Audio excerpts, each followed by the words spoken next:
지금 전 세계가 발칵 뒤집혔습니다. 한국산 반도체 100% 관세를 부과한다. 트럼프 대통령의 선언과 동시에 월스트리트는 환호했고 CNN은 한국 반도체의 종말을 외쳤습니다. 그의 계획은 한없이 오만하고 확신에 차 있었습니다. 한국은 무너질 것이라고, 삼성도 예외가 아닐 거라고 말이죠. 하지만 대한민국의 대답은 상상을 초월했습니다. 그들은 침묵으로 응수했고 AI 산업의 심장부를 겨냥한 반격이 시작되었습니다. 그리고 단 72시간 뒤 백악관 앞에서 엔비디아, 구글, 아마존의 최고 경영자들이 트럼프를 향해 외쳤습니다. 제발 부탁입니다. 한국이 없으면 안 됩니다. 대체 무슨 일이 벌어진 걸까요? 지금부터 기술 강국, 대한민국의 놀라운 이야기를 공개합니다. 그날 백악관에서 날아온 한마디가 전 세계를 얼어붙게 만들었습니다. 한국산 반도체에 100% 관세를 때린다. 트럼프 대통령의 선언이었죠. 월스트리트는 환호했습니다. CNN은 한국 반도체 산업의 종말이라는 속보를 쏟아냈어요. 골드만삭스 시니어 애널리스트인 루카 장도 보고서 첫 줄에 자신있게 적었습니다. 한국 기업, 미국 앞에 무릎 꿇는다. 그런데 이상했어요. 한국이 너무 조용했습니다. 도널드 트럼프 대통령이 백악관 브리핑룸에 섰을 때 카메라 플래시가 사방에서 터져 나왔습니다. 우리의 위대한 미국을 위해 한국산 반도체에 100%의 관세를 부과합니다. 그의 목소리는 단호했죠. 이건 시작에 불과해요. 미국 땅에 공장을 짓지 않는 한 그 어떤 기업도 미국 시장에서 살아남을 수 없을 겁니다. 리쇼어링과 기술, 패권이라는 숨겨진 꿍꿍이가 그의 눈빛 안에서 빛났어요. 저는 스탠포드를 졸업한 엘리트 애널리스트였습니다. 6살에 한국을 떠나 미국으로 이민 온 이후로 줄곧 미국인으로 살아왔죠. 한국어는 거의 잊었습니다. 한국 문화에도 별 관심이 없었어요. 저에게 한국은 그저 태어난 곳일 뿐이었습니다. 미국이야말로 제 진짜 조국이었죠. 보고서를 작성하면서 저는 웃음이 나왔어요. 너무나 쉬운 승부였습니다. 관세 100%라는 건 경제전쟁에서 핵폭탄과 같은 무기였으니까요. 한국은 당연히 무너질 거라 생각했습니다. 저는 승리의 샴페인을 따르며 동료들과 건배했죠. 그런데 말입니다. 뭔가 이상했어요. 한국이 너무 조용했거든요. 삼성전자에서 긴급회의 소식이 들리지 않았습니다. SK하이닉스도 마찬가지였죠. 반박 성명서 하나 나오지 않았어요. 언론에서도 아무런 반응이 없었습니다. 저는 처음엔 웃으며 생각했습니다. 완전히 패닉 상태구나. 너무 당황해서 대응도 못하는 거야. 동료들도 같은 생각이었어요. 우리는 한국의 침묵을 항복의 신호로 받아들였습니다. 하지만 다음 날 아침 제 휴대폰이 미친 듯이 울리기 시작했습니다. 긴급 뉴스 알림이 폭주했어요. 저는 화면을 보고 눈을 의심했습니다. 백악관 앞에 엔비디아 CEO가 서 있었죠. 구글 부사장도 나와 있었습니다. 아마존 구매 담당 임원도 함께였어요. 그들은 연단에 나란히 섰습니다. 얼굴에는 당혹감과 초조함이 역력했죠. 엔비디아 CEO가 입을 열었습니다. 트럼프 대통령 각하, 부디 HBM 메모리 공급만은 유지될 수 있도록 해주십시오. 구글 부사장이 이어서 절박하게 말했어요. AI 생태계가 마비될 위기에 처했습니다. 저는 화면을 보며 완전히 얼어붙었습니다. 엔비디아가 애원하고 있다니 도대체 무슨 일이 벌어진 겁니까? 구글이 사정하고 있다는 게 믿어지지 않았어요. 미국의 빅테크 기업들이 백악관 앞에서 무릎 꿇는 모습은 제가 예상했던 시나리오와 정반대였습니다. 저는 황급히 책상 앞에 앉아서 밤새 작성했던 보고서를 다시 열었습니다. 한국 기업, 미국 앞에 무릎 꿇는다라는 첫 문장이 눈에 들어왔죠. 그 순간 깨달았습니다.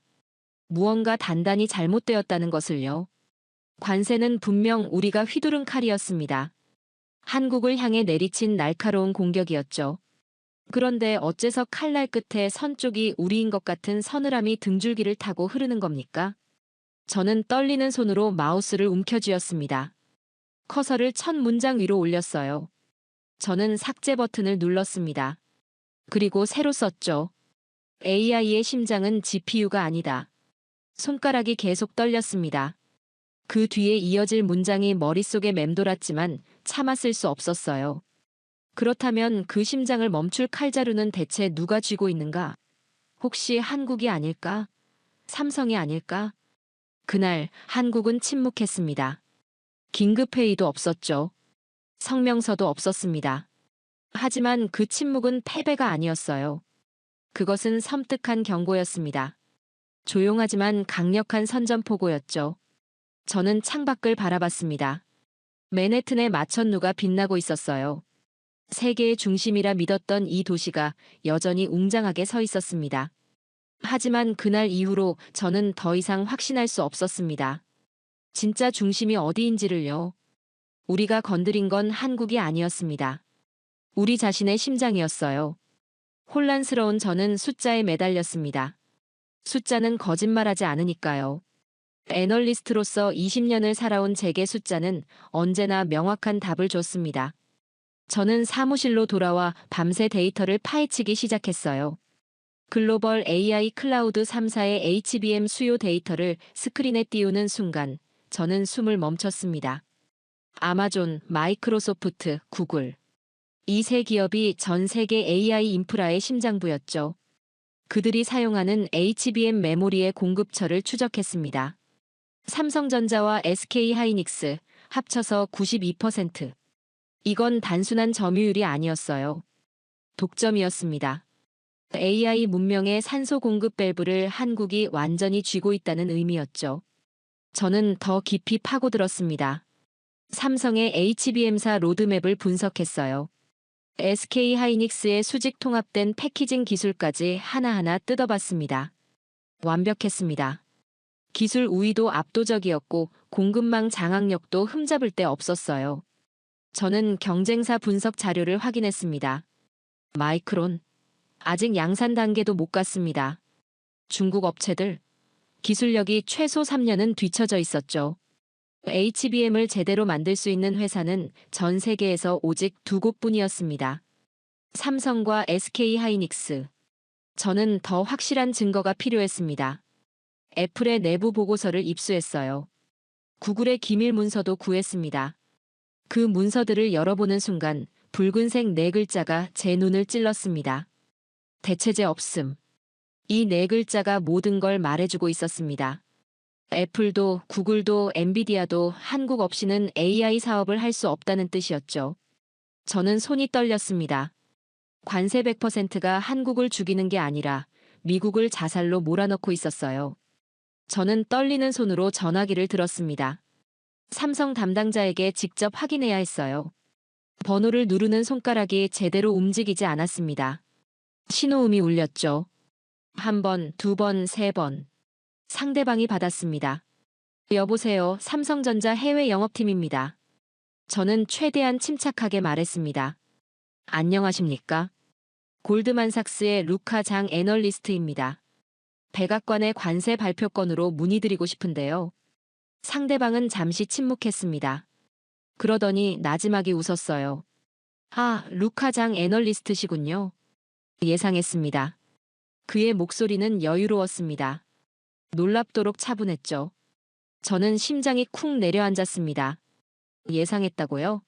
관세 조치가 생산 라인에 미칠 영향은 없겠습니까? 제 목소리가 약간 떨렸어요. 그는 다시 한번 웃었습니다.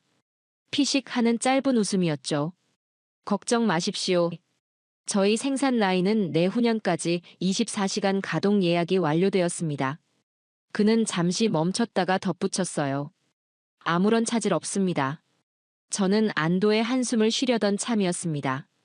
그런데 그가 말을 이었어요. 그의 목소리는 더욱 차분해졌습니다. 그 문제는 저희가 아니라 저희 고객사들이 해결해야 할 문제일 겁니다. 그는 천천히 또박또박 말했죠. 애플과 구글과 엔비디아가 말입니다. 그럼 이만 실례하겠습니다. 전화가 끊겼습니다. 저는 한동안 멍하니 수화기를 귀에 댄 채 앉아 있었어요. 그는 걱정 말라고 했습니다. 하지만 그 말은 저를 더 깊은 공포로 몰아넣었어요. 위기에 처한 건 한국이 아니라 미국이었습니다. 저는 천천히 수화기를 내려놨습니다. 손이 떨렸어요. 관세는 한국을 향한 공격이 아니었습니다. 미국이 스스로의 심장에 겨눈 총구였죠. 트럼프는 칼을 뽑았습니다. 하지만 그 칼날은 한국이 아니라 우리 자신을 향하고 있었어요. 저는 의자에 깊숙이 몸을 기댔습니다. 천장을 올려다봤죠. 맨해튼의 밤하늘이 창밖으로 보였습니다. 저는 패를 본 줄 알았습니다. 하지만 그들은 이미 판 자체를 쥐고 있었어요. 그리고 그들은 우리가 스스로 무너지기를 조용히 기다리고 있었습니다. 도대체 무슨 꿍꿍이가 더 있는 걸까요? 저는 알 수 없는 거대한 빙산의 일각만을 보고 있다는 불길한 예감에 휩싸였습니다. 저는 서울행 비행기에 올랐습니다. 직접 내 눈으로 확인해야 했어요. 데이터와 전화 통화만으로는 부족했죠. 이 섬뜩한 침묵의 정체를 92%라는 숫자, 뒤에 숨겨진 진실을 직접 봐야만 했습니다. 14시간의 비행 끝에 인천공항에 도착했고 곧장 수원으로 향했습니다. 삼성전자 반도체 공장 정문 앞에 섰을 때 저는 압도당했어요. 거대한 건물이 끝없이 펼쳐져 있었고 24시간 쉬지 않고 돌아가는 공장의 웅장함이 저를 짓눌렀습니다. 방문자 출입구를 지나 방진복을 입었습니다. 머리부터 발끝까지 완전히 덮는 흰색 옷이었죠. 클린룸에 들어서는 순간 공기부터 달랐습니다. 먼지 한 톨 없는 완벽한 환경이었고 온도와 습도까지 철저하게 통제되고 있었어요. 저 멀리서 한 남자가 다가왔습니다. 50대 초반으로 보이는 그는 땀에 젖은 방진복 차림이었지만 눈빛만큼은 날카로웠죠. 어서 오십시오, 루카장 애널리스트님. 그는 제게 손을 내밀며 차분하게 말했습니다. 박도연 공장장입니다. 이곳은 AI의 심장이 만들어지는 곳입니다. 저는 그의 손을 잡으며 물었습니다. 공장장님, 솔직히 말씀드리면 저는 확인하러 왔습니다. 정말 관세가 아무 영향도 없는지를요. 박도연 공장장은 잠시 저를 바라보더니 빙그레 웃었어요. 그렇게 생각하시는군요. 직접 보시면 이해하실 겁니다. 따라오시죠. 우리는 생산 라인으로 향했습니다. 끝없이 펼쳐진 수율 관리판이 눈에 들어왔는데 온통 초록색 불빛으로 빛나고 있었어요. 이 초록 불빛 하나하나가 매일매일의 승리입니다. 박 공장장이 자랑스럽게 말했죠. 저는 고개를 갸웃했습니다. 수율이요? 그게 그렇게 중요합니까? 중요한 정도가 아닙니다. 박 공장장의 목소리가 단호해졌어요. 저희는 매일 0.01%의 수율을 더 끌어올리기 위해 밤을 새웁니다. 루카 씨, 0.01%가 작아 보입니까? 솔직히 작아 보였습니다. 저는 고개를 끄덕였죠. 네, 솔직히 말하면 그렇습니다. 박 공장장은 웃으며 설명을 이어갔습니다. HBM은 수백 개의 칩을 수직으로 쌓아 올리는 기술입니다. 단 하나의 칩이라도 불량이면 전체가 불량이 되죠. 그는 잠시 멈추더니 저를 똑바로 쳐다봤어요. 0.01%의 차이가 수억 달러의 손실로 이어집니다. 이해가 되십니까? 저는 숨을 들이켰습니다. 그렇다면 수율 관리가 생명이라는 말씀이군요. 정확합니다. 박 공장장이 만족스럽게 고개를 끄덕였죠. 이제 공정 라인을 보여드리겠습니다. 우리는 공정 라인을 따라 걸었습니다. 로봇 팔들이 정밀하게 움직이며 웨이퍼를 이동시키고 있었고 그 모습이 마치 발레 공연을 보는 것 같았어요. 저는 놀라서 물었습니다. 이 정밀도는 어떻게 유지하는 겁니까? 박 공장장은 로봇 팔을 가리키며 답했습니다. 이곳의 엔지니어들은 단순히 기술자가 아닙니다. 장인들이죠. 칩을 만드는 게 아니라 대한민국의 미래를 깎고 다듬는 사람들입니다. 장인이라. 저는 중얼거렸습니다. 미국에선 그런 표현을 잘 안 쓰는데요. 그래서 차이가 나는 겁니다. 박 공장장이 단호하게 말했어요. 미국은 효율과 속도를 중시하죠. 하지만 우리는 완벽을 추구합니다. 그게 0.01%의 차이를 만듭니다. 저는 할 말을 잃었습니다. 그의 말 한마디 한마디가 제 오만함을 무너뜨렸어요. 저는 보고서로만 산업을 받고 숫자로만 기업을 평가했죠. 하지만 여기엔 숫자 너머에 무언가가 있었습니다. 우리는 데이터 센터로 이동했습니다. 거대한 서버렉 사이로 흐르는 냉기가 압도적이었고 수천 개의 서버가 쉬지 않고 데이터를 처리하고 있었죠. 저는 감탄사를 흘렸습니다. 대단하군요. 이 규모라면. 규모만이 아닙니다. 박 공장장이 서버를 쓰다듬으며 끼어들었어요. 이곳의 전력, 냉각, 네트워킹은 단순한 설비가 아닙니다. 세계 최고의 오케스트라가 지휘하는 정밀한 합주와 같죠. 저는 고개를 끄덕이며 물었습니다. 공장장님, 솔직히 궁금합니다. 100%의 관세 앞에서도 이 자신감은 어디서 나오는 겁니까? 박 공장장은 수율판 앞에서 멈춰 섰습니다. 루카 씨, 미국은 강력합니다. 자본도 많고 기술도 뛰어나죠. 그는 초록 불빛을 가리키며 조용히 말했어요. 하지만 여기엔 미국이 가지지 못한 게 있습니다.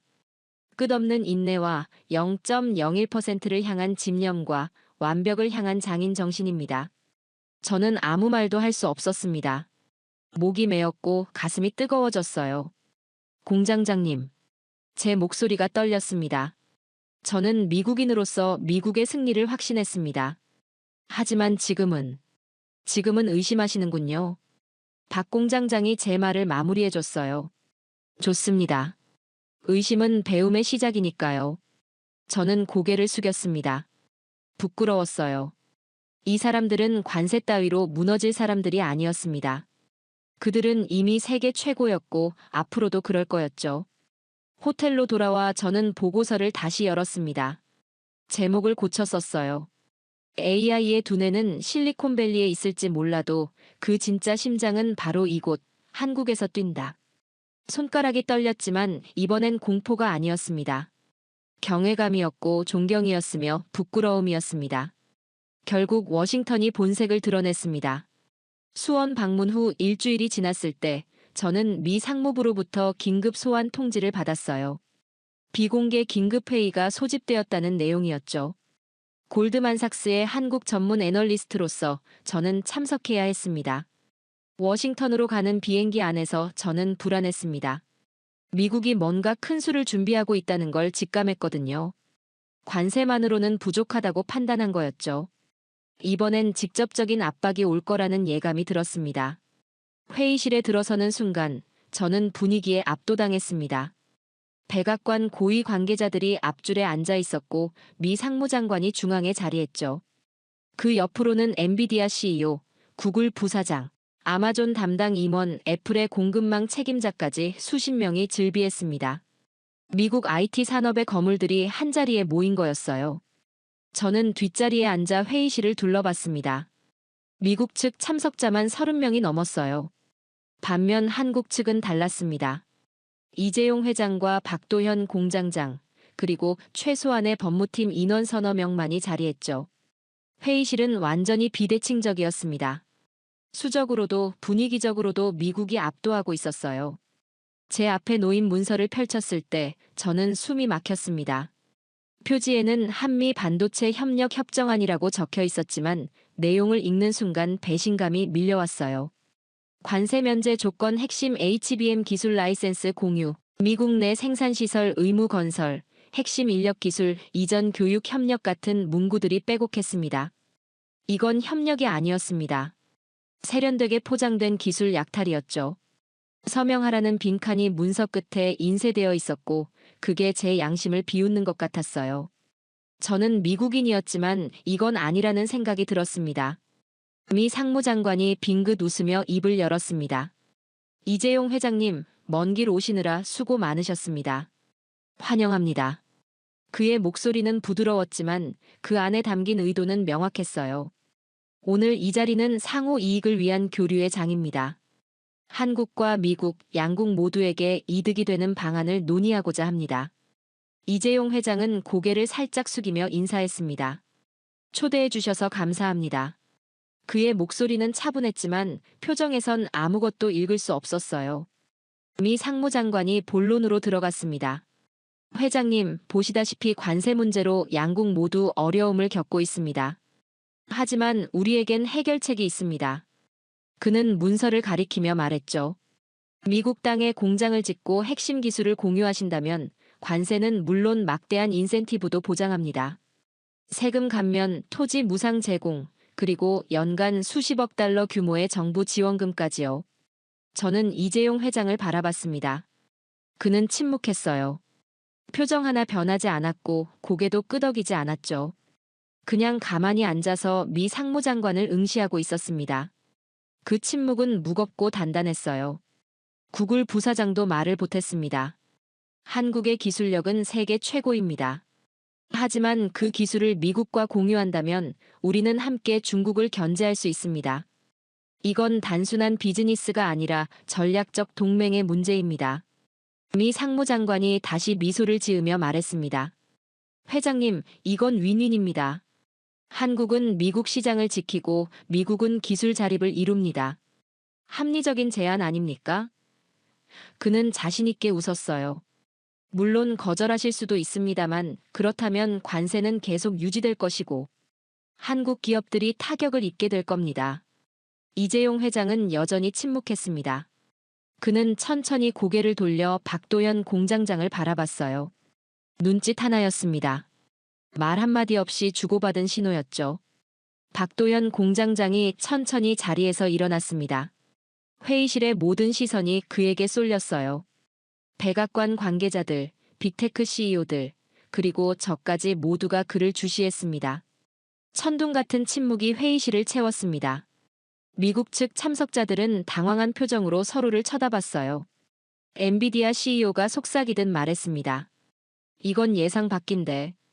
구글 부사장도 난처한 표정을 지었죠. 아마존 임원은 손으로 이마를 짚었습니다. 미 상무장관의 얼굴이 굳어졌습니다. 미소가 사라졌어요.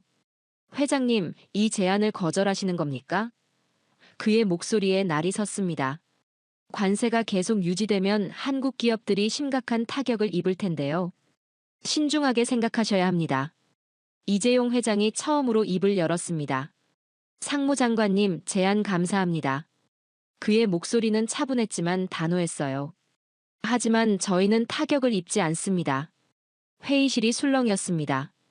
백악관 고위 관계자가 끼어들었죠. 무슨 의미입니까? 관세를 물면 한국 제품이 경쟁력을 잃는 건 당연한 것 아닙니까?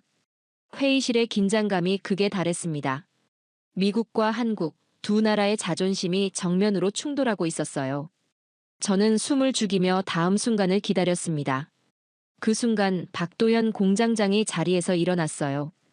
그는 이재용 회장을 향해 고개를 살짝 숙이더니 회의실 앞으로 걸어나갔습니다. 그의 얼굴에는 어떤 동요도 없었어요. 상무장관님, 잠시 제가 말씀드려도 되겠습니까? 박도연 공장장의 목소리는 차분했습니다. 미 상무장관이 당황한 표정으로 고개를 끄덕였죠. 네, 그러시죠. 박 공장장님이시죠? 네, 맞습니다. 박도현 공장장은 회의실 앞에 프로젝터를 켰습니다. 말씀하신 이익에 대해 저희가 시뮬레이션한 결과를 보여드리겠습니다. 스크린에 복잡한 그래프와 숫자들이 떴습니다. 저는 몸을 앞으로 기울여 화면을 주시했어요. 박도현 공장장이 레이저 포인터를 들고 설명을 시작했습니다. 현재 미국의 반도체 수입 현황을 보시죠. 그는 첫 번째 그래프를 가리켰어요. SK 하이닉스 매출의 63%, 삼성전자 반도체 매출의 50%가 미국 시장에서 발생합니다. 상당한 비중이죠. 엔비디아 CEO가 고개를 끄덕였습니다. 그렇습니다. 그래서 관세가 박도현 공장장이 말을 끊었습니다. 100% 관세가 적용될 경우 미국 시장에서 한국 반도체는 경쟁력을 잃을 것입니다. 그는 다음 슬라이드로 넘겼어요. 이론적으로는 말이죠.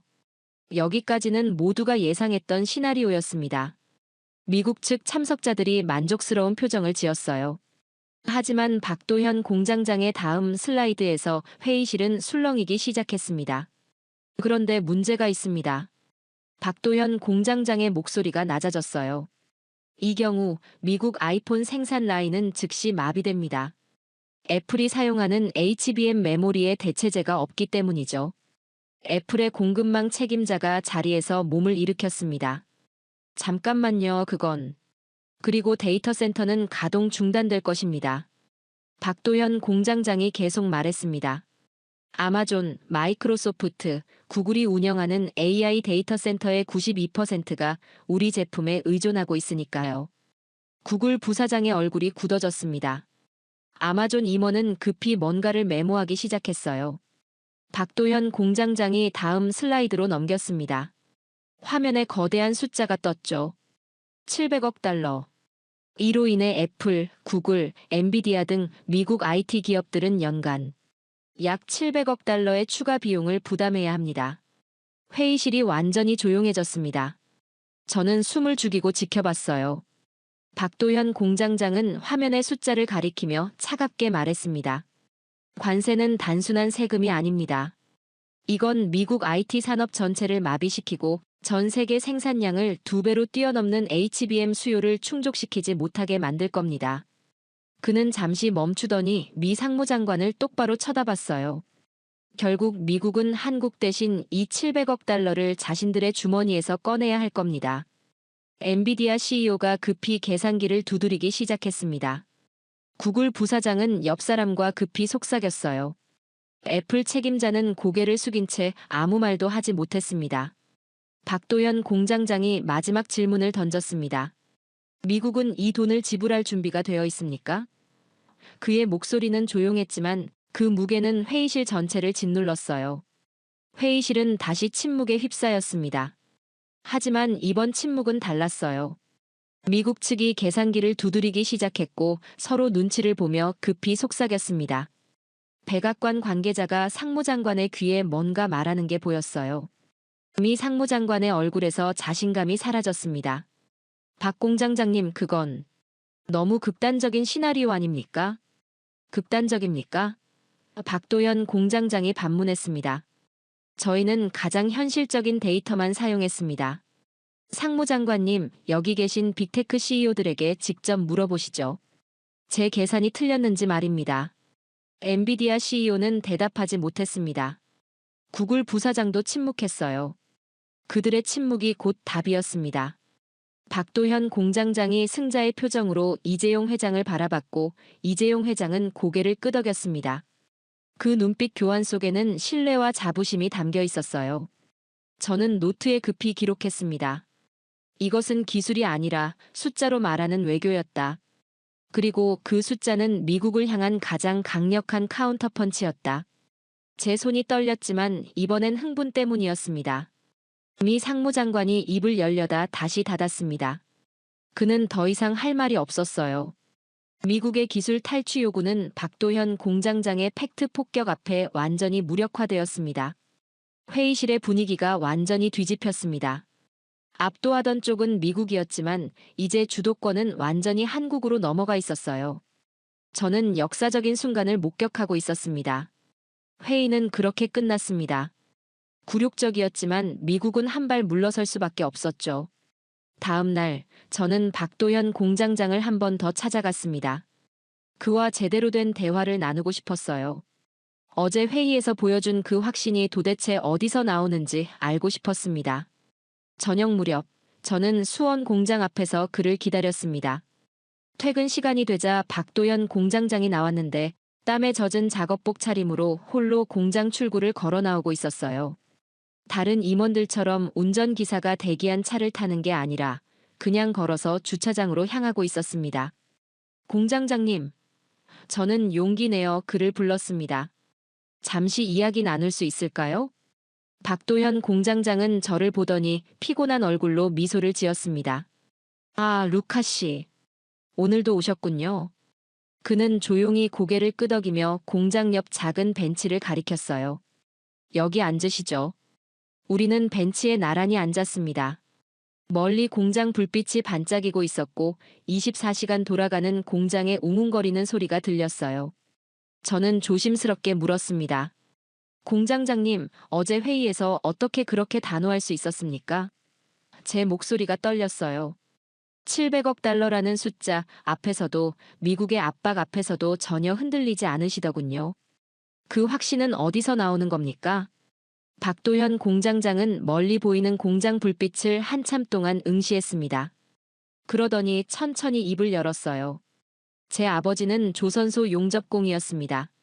그의 목소리는 부드러웠지만 단단했죠. 울산 조선소에서 평생을 일하셨어요. 거대한 배를 만드는 일이었습니다. 저는 고개를 끄덕이며 그의 말을 경청했습니다. 아버지는 제게 항상 말씀하셨습니다. 박도현 공장장이 계속 말했어요. 도현아, 보이는 곳은 누구나 잘 만든다. 하지만 보이지 않는 곳을 더 튼튼하게 용접해야 배가 가라앉지 않는다. 그는 잠시 멈췄다가 저를 바라봤습니다. 저는 그 가르침을 한 번도 잊은 적이 없습니다. 보이지 않는 곳. 저는 중얼거렸습니다. 네. 박도현 공장장이 고개를 끄덕였어요. HBM도 마찬가지입니다. 겉으로 보이는 성능도 중요하지만 보이지 않는 공정의 정밀함, 단 한 층의 접합도 0.01%의 수율, 그게 진짜 기술입니다. 그게 배를 가라앉지 않게 만드는 용접입니다. 저는 숨을 죽이고 들었습니다. 그의 이야기는 단순한 기술 이야기가 아니었어요. 박도현 공장장은 하늘을 올려다보며 말을 이었습니다. 그리고 제 딸아이가 어릴 적 인공와우 수술을 받았습니다. 그의 목소리가 약간 떨렸어요. 선천적으로 청각장애가 있었죠. 아내와 저는 많이 울었습니다. 그랬군요. 저는 조용히 말했습니다. 딸아이가 5살 때였습니다. 박도현 공장장이 계속했어요. 인공와우 칩을 이식하는 수술을 받았죠. 그 작은 칩 하나가 제 딸에게 세상을 선물했습니다. 처음으로 제 목소리를 들은 순간 딸아이가 웃었어요. 그는 눈시울을 붉혔습니다. 그때 깨달았습니다. 정확함은 단순한 기술이 아니라 사람의 삶을 바꾼다는 것을요. 저는 가슴이 뭉클했습니다. 말을 잇지 못하고 그저 그의 얼굴을 바라봤어요. 저에게 0.01%는 단순한 숫자가 아닙니다.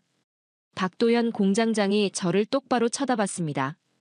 그건 제 아버지의 가르침이자 제 딸의 웃음이고 대한민국 기술의 약속입니다. 그래서 저는 절대 포기할 수 없습니다. 저는 목이 메었습니다. 이 사람은 단순히 기술자가 아니었어요. 그는 사명감을 가진 장인이었고 아버지였으며 한국인이었습니다. 트럼프의 관세가 발표되었을 때 많은 사람들이 패닉에 빠졌습니다. 박도현 공장장이 말을 이었어요. 정치인들은 협상을 말했고 경제학자들은 대응책을 논의했죠. 하지만 저는 제자리에서 싸우기로 결심했습니다. 어떻게요? 저는 급히 물었습니다. 밤을 새워 공정을 재설계했습니다. 그가 답했어요. 관세도 기술 약탈도 원자재 대란도 저를 막을 수 없었습니다. 저는 오직 한 가지만 할 수 있었어요. 더 나은 칩을 만드는 것, 더 높은 수율을 달성하는 것이었습니다. 그래서 수율을. 저는 숨을 죽였습니다. 네. 0.7%포인트를 더 끌어올렸습니다. 박도현 공장장이 자랑스럽게 말했어요. 불가능이라 여겨졌던 수치였죠. 하지만 해냈습니다. 새벽 3시 수율판 전체가 초록색으로 바뀌는 순간을 봤습니다. 그는 눈을 감았어요. 그때 저는 땀에 젖은 모자를 벗고 조용히 하늘을 올려다봤습니다. 그게, 저는 떨리는 목소리로 말했습니다. 그게 어제 회의장에서 보여준 그 자신감이었군요. 맞습니다. 박도현 공장장이 고개를 끄덕였어요. 숫자가 아니었습니다. 한 나라의 자존심이었고 한 아버지의 약속이었습니다. 저는 그의 말을 듣는 순간 제 안에 무언가가 무너져 내렸습니다. 저는 돈과 숫자를 쫓는 애널리스트였어요. 제 보고서 한 줄에 수많은 사람들의 일자리가 날아갔고 저는 그걸 당연하게 생각했습니다. 하지만 이 사람은 자신의 기술로 사람을 살리고 있었어요. 딸의 웃음을 지키고 있었고 나라의 자존심을 지키고 있었습니다. 부끄러움과 존경심이 한꺼번에 밀려왔습니다. 목이 메고 눈시울이 뜨거워졌어요. 저는 애써 참으려 했지만 결국 뜨거운 눈물 한 방울이 뺨을 타고 흘러내렸습니다. 황급히 고개를 숙였지만 박도현 공장장은 이미 알고 있었을 거예요. 그 눈물은 오만한 미국인 루카장이 한국인 박도현 앞에서 흘린 첫 번째 참회의 눈물이었고 동시에 깊은 존경의 눈물이었습니다. 저는 그날 밤 제가 얼마나 작은 사람이었는지 깨달았습니다. 박도현 공장장이 제 어깨를 가볍게 두드렸습니다. 울지 마십시오. 당신도 당신의 자리에서 최선을 다하고 계신 거니까요. 그의 따뜻한 위로가 제 가슴을 더욱 뜨겁게 만들었습니다. 워싱턴의 회의가 끝난 지 일주일 만에 미국의 태도가 급변했어요. 백악관은 관세 정책에 대한 재검토를 발표했고 미 상무부는 한국과의 건설적 대화를 강조하기 시작했습니다. 저는 맨해튼 사무실로 돌아왔지만 머릿속은 온통 한국 생각뿐이었습니다. 그리고 그때였어요. 전 세계를 놀라게 할 뉴스가 터진 건 말이죠. 샘 올트먼, 오픈AI의 CEO가 서울을 전격 방문한다는 소식이었습니다. 챗GPT의 아버지, AI 세상의 에디슨으로 불리는 샘 올트먼이 한국을 찾는다니, 이건 단순한 비즈니스 방문이 아니었습니다. 저는 직감했어요. 이건 순례에 가까운 방문일 거라고요. 미래를 향한 AI의 심장을 향한 순례 말이죠. 저는 다시 서울행 비행기에 올랐습니다. 이 역사적인 순간을 놓칠 수 없었어요. 인천공항에 도착했을 때 이미 수백 명의 기자들이 몰려 있었고 전 세계 언론사의 카메라가 도열해 있었습니다. 샘 올트먼이 공항 게이트를 나서는 순간 플래시가 터졌습니다. 그는 편안한 미소를 지으며 손을 흔들었고 곧바로 마련된 기자회견장으로 향했어요. 저는 기자석 뒤편에 서서 그 광경을 지켜봤습니다. 여러분, 저는 오늘 매우 설레는 마음으로 서울에 왔습니다. 샘 올트먼이 마이크 앞에 섰습니다. 그의 목소리는 단호했고 확신에 차 있었어요. AI 시대의 미래를 위해 우리에게는 한국의 파트너십이 절대적으로 필요합니다. 기자들이 일제히 손을 들었지만 샘 올트먼은 말을 이었습니다. 많은 사람들이 AI의 핵심은 GPU라고 생각합니다. 틀린 말은 아니죠. AI의 뇌는 GPU입니다. 그는 잠시 멈췄다가 강조했어요. 하지만 그 뇌를 움직이는 기억력, 바로 HBM 메모리는 전 세계에서 오직 삼성과 SK 하이닉스만이 제대로 만들 수 있습니다. 저는 소름이 돋았습니다. 글로벌 AI 업계의 거물이, 그 샘 올트먼이 전 세계 카메라 앞에서 한국의 기술력을 인정하고 있었어요. AI의 심장을 한국이 만들고 있습니다. 샘 올트먼이 선언했습니다. 그리고 저는 오늘 그 심장과 함께 인류의 미래를 만들기 위해 이곳에 왔습니다. 다음 날 삼성전자 본사에서 비공개 회동이 열렸습니다. 샘 올트먼, 이재용 회장, 그리고 SK 하이닉스 최고 경영진이 한자리에 모였죠. 저는 참석하지 못했지만 회의가 끝난 후 발표된 내용은 상상을 초월했습니다. 샘 올트먼이 다시 카메라 앞에 섰을 때 그의 얼굴엔 흥분이 가득했습니다. 오늘 인류 역사상 최대 규모의 AI 프로젝트를 발표하게 되어 영광입니다. 그는 프레젠테이션을 시작했어요. 바로 스타게이트 프로젝트입니다. 화면에 거대한 구조물이 떴습니다. 마치 SF 영화에서나 볼 법한 거대한 AI 데이터 센터의 설계도였어요. 총 투자 금액은 500억 달러, 하나로 약 700조 원입니다. 샘 올트먼이 발표했습니다. 이것은 AI 세상의 우주 관문이 될 것입니다. 기자들이 술렁였고 카메라 셔터 소리가 미친 듯이 터져나왔습니다. 저는 숨을 죽이고 그의 발표를 들었어요. 그리고 이 거대한 AI의 뇌공장의 핵심 부품은 오직 한국산 반도체로만 구성됩니다. 샘 올트먼이 강조했습니다. 왜냐하면 현재 세계에서 이 수준의 HBM을 양산할 수 있는 곳은 한국뿐이기 때문입니다. 이재용 회장이 단상에 함께 올라왔습니다.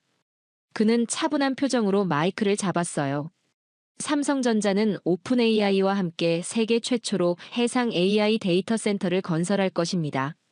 해상 데이터 센터요? 한 기자가 급히 질문을 던졌습니다. 맞습니다. 이재용 회장이 고개를 끄덕였습니다. 바다 위에 떠 있는 AI 데이터 센터입니다. 삼성물산, 삼성중공업, 삼성 SDS가 총출동하여 AI 기술과 건설 기술, 그리고 해양 기술을 융합한 미래형 AI 공장을 건설할 것입니다. 저는 입이 떡 벌어졌습니다. 바다 위에 AI 데이터 센터를 짓는다니 이게 가능한 일입니까? 하지만 이재용 회장의 표정은 진지했고 샘 올트먼은 환호하듯 박수를 쳤습니다. 조선 강국 대한민국이 이제는 AI까지 바다 위에서 만들 것입니다. 이재용 회장이 선언했습니다. 무한한 냉각수, 친환경 에너지, 그리고 확장 가능한 공간. 해상 데이터 센터는 미래 AI 인프라의 새로운 패러다임이 될 것입니다. 샘 올트먼이 다시 마이크를 잡았습니다. 한국은 기술 인재를 가지고 있습니다. 세계 최고의 인프라를 가지고 있죠. 정부의 전폭적인 지원도 있고 완벽한 생태계를 갖추고 있습니다. 그는 이재용 회장과 악수를 나누며 말했어요. 삼성과 SK와 함께 우리는 한국의 AI 비전을 현실로 만들 것입니다. 저는 그 순간을 지켜보며 전율했습니다. 몇 주 전만 해도 미국은 관세로 한국을 압박했어요. 기술을 빼앗으려 했고 무릎 꿇리려 했습니다. 하지만 지금 세계 AI 업계의 제왕이 한국 앞에서 파트너십을 간청하고 있었고 인류 최대의 AI 프로젝트 설계도 위에 대한민국이라는 이름이 선명하게 새겨지고 있었습니다. 저는 이 순간의 증인이었습니다. 역사가 바뀌는 순간을, 패권이 이동하는 순간을, 그리고 한국이 세계 AI 문명의 중심에 서는 순간을 목격했어요. 그것으로 충분했습니다. 제가 할 수 있는 일은 이 진실을 정확하게 기록하고 전하는 것뿐이었습니다. 샘 올트먼의 서울 방문 이후 세계는 완전히 요동쳤습니다. 트럼프 대통령의 지지율은 급락했고 미국 IT 기업들의 주가는 폭락했어요. 월스트리트는 패닉 상태였고 백악관은 연일 비난에 시달렸습니다. 그리고 한 달 뒤 전 세계가 지켜보는 가운데 트럼프 대통령은 백악관 브리핑룸에 다시 섰습니다. 하지만 이번에는 달랐어요. 그의 얼굴에는 오만함이 사라져 있었고 표정은 숙연했습니다. 저는 TV 화면을 통해 그 순간을 지켜봤습니다. 트럼프 대통령이 천천히 고개를 숙였어요. 그리고 입을 열었습니다. 지난 관세 정책은 명백한 오류였습니다. 그의 목소리는 낮았습니다. 미국의 오만함이 동맹국을 오판하게 만들었고 우리 스스로를 위기에 빠뜨렸습니다. 그는 잠시 말을 멈췄다가 다시 이었어요. 우리는 한국의 기술력과 그들의 정신을 과소평가했습니다. 저는 화면 앞에서 숨을 죽였습니다. 트럼프의 입에서 사과와 오판이라는 단어가 나올 줄은 꿈에도 몰랐어요. 전 세계 언론들이 경악했고 실시간 뉴스 속보가 터져나왔습니다. 트럼프의 사과가 끝나자마자 미국 언론들은 일제히 움직였습니다. 월스트리트 저널은 일면에 트럼프의 관세, 미국 기술자의 행위로 판명이라는 헤드라인을 뽑았어요. 뉴욕타임스는 오만은 어떻게 패권을 무너뜨리는가, 한국에게 배우다라는 제목의 심층 기사를 냈습니다.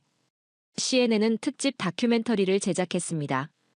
박도현 공장장의 0.01% 사투를 조명하며 기술이 아닌 태도가 승패를 갈랐다고 보도했죠. 저는 그 다큐멘터리를 보며 눈물을 흘렸습니다. 제가 목격했던 그 장인 정신이, 그 헌신이 전 세계에 알려지고 있었어요. 트럼프 대통령은 이어서 발표했습니다.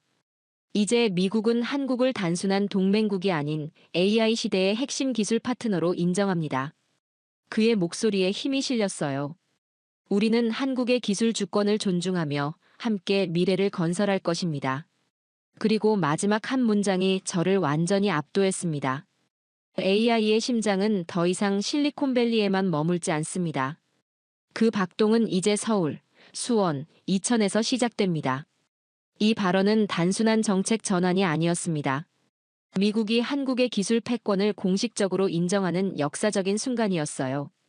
저는 노트북 앞에서 손을 떨며 이 모든 걸 기록했습니다. 며칠 후 저는 박도현 공장장에게 마지막으로 연락을 취했습니다. 이재용 회장이 그에게 파격적인 포상을 제안했다는 소식을 들었거든요. 하지만 박도현 공장장은 정중히 거절했다고 했습니다. 수율표에 제 이름은 필요 없습니다. 그가 제게 조용히 말했어요. 메이드 인 코리아면 충분합니다. 그는 영웅이 되길 원치 않았습니다. 그는 그저 자신의 자리에서 묵묵히 그러나 가장 위대한 일을 했을 뿐이었어요. 그의 겸손함이 오히려 저를 더 숙연하게 만들었습니다. 저는 귀국 전 마지막 보고서를 작성했습니다. 골드만삭스에 제출할 최종 분석 보고서였죠. 제목은 AI의 심장 대한민국이었습니다. 보고서 첫 문장은 이렇게 시작했습니다. 트럼프의 관세는 한국을 무너뜨리지 못했다. 오히려 한국이 세계 AI 문명의 심장임을 증명했을 뿐이다. 저는 계속 썼습니다. 92%의 시장 지배력, 0.01%를 향한 집념, 장인정신, 그리고 기술 주권에 대한 확고한 의지를요. 박도현 공장장의 이야기도 이재용 회장의 단호함도 샘 올트먼의 순례도 모두 담았습니다.